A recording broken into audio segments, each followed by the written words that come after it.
ഇന്നും ശക്തമായ മഴ. നാളെ ഈ ഒരു മഴ തുടങ്ങുമോ? അതോടുകൂടി നാളെ ഏതൊക്കെ വിദ്യാഭ്യാസ സ്ഥാപനങ്ങൾക്ക് അവധി ലഭിക്കാൻ സാധ്യതയുണ്ട്? ആ ഒരു അപ്ഡേഷനാണ് ഇന്നൊരു വീഡിയോ ഭാഗത്തെ. വീഡിയോയിൽ മുമ്പ് വീഡിയോ ലൈക്ക് ചെയ്യുക, ചാനൽ സബ്സ്ക്രൈബ് ചെയ്യാൻ വേണ്ടി ശ്രമിക്കുക. കണ്ണൂർ, ഇടുക്കി, മലപ്പുറം, കാസർഗോഡ് തുടങ്ങിയ ജില്ലയിൽ ഇന്ന് റെഡ് അലർട്ടായിരുന്നു ഉണ്ടായിരുന്നത്. കാസർഗോഡ് ജില്ലയിലെ വിവിധ സ്കൂളുകൾക്കും ഇന്ന് അവധി ലഭിച്ചിട്ടുണ്ടായിരുന്നു. ഇപ്പോൾ ഇതാ നാളെയും കാസർഗോഡ് ജില്ലയിൽ, അതായത് 18-ാം തീയതി നാളെയും കാസർഗോഡ് ജില്ലയിൽ എല്ലാ വിദ്യാഭ്യാസ സ്ഥാപനങ്ങൾക്കും അവധി ലഭിക്കാൻ ഏറെ സാധ്യതയുണ്ട്.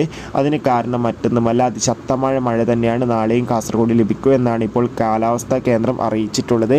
അതുകൊണ്ട് തന്നെ ജില്ലാ കളക്ടർ അവധി പ്രഖ്യാപിക്കാൻ ഏറെ സാധ്യതയുണ്ട്. എന്തായാലും ആ ഒരു അപ്ഡേഷൻ അറിയാൻ വേണ്ടി കാത്തിരിക്കാം.